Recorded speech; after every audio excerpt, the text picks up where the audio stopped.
Yeah, so I'm Will. I'm from Massachusetts, Boston. It's a city, yeah, the capital of the state, the capital of Massachusetts. That's right, yeah, my call sign, Pozivnoy, Boston. Yeah, it's where I'm from, so I said, why not? I'll go with it. Yeah, the guys get a laugh out of it. They get a kick out of it, yeah. Well, we were sitting down and trying to figure out what my Pozivnoy should be, and one of them said, oh, you're from Boston, it should be Boston, Boston. I was like, okay, no, I like it. Yeah, so like I said, I'm from Boston, Massachusetts, and I served 10 years in the U.S. Air Force, some years in the Massachusetts Air National Guard, and I did 2 years as a city councilor. And when I got involved in politics, I zoomed out into the international level of politics, and you really kind of stop and pause and think about what's going on here, and you feel like you have to do something about it. So I came in January, I spent some time in Moscow, then I came to Donetsk. I was in contact with some of the folks in Pyatnashka, the International Brigade in Donetsk, and I served there for 3 months. And then after that, I had some friends that went on to serve with the Ministry of Defense, the 137th Brigade, where we're here. And they said, well, come on, it's great. And so I decided to join them, and here we are. You said good skill. I didn't say it. Yeah, no, I had training. I had academic training. I was a E6, it's a tech sergeant. My job was air-based defense. It's military, police, security forces. We deal with things like drones and other things, other problems, internal, external.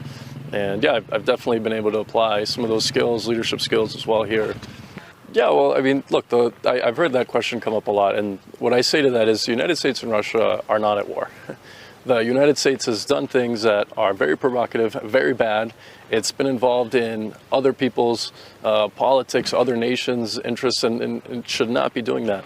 I always say, and Sergei Lavrov said this a couple weeks ago, I think that the country is ran by different people than the people that live in the country and feel a different way.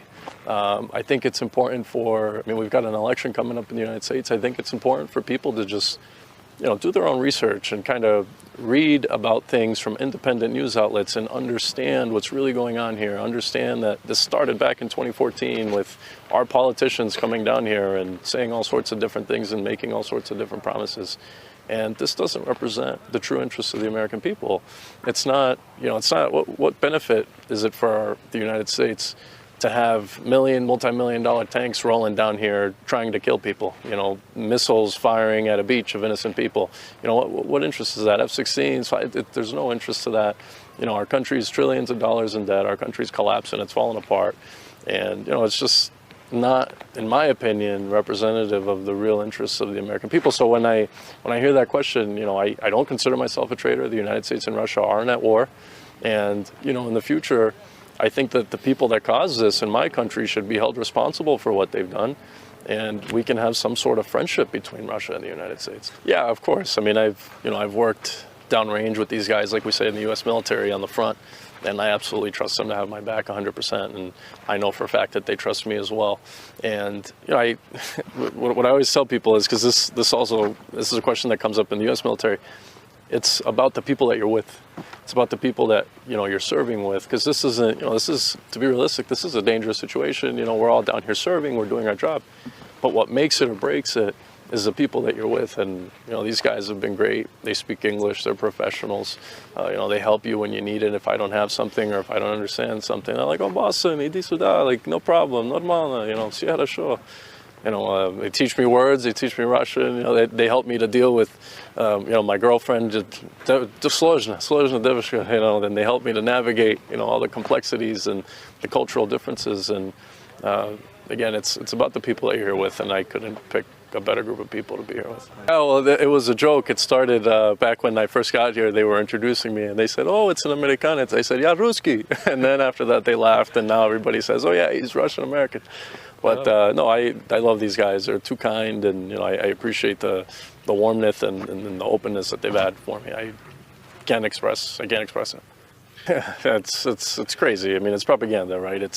I've heard this quote so many times, whoever wins wars gets to write the history about them. And unfortunately on that side, there hasn't been enough liberation yet.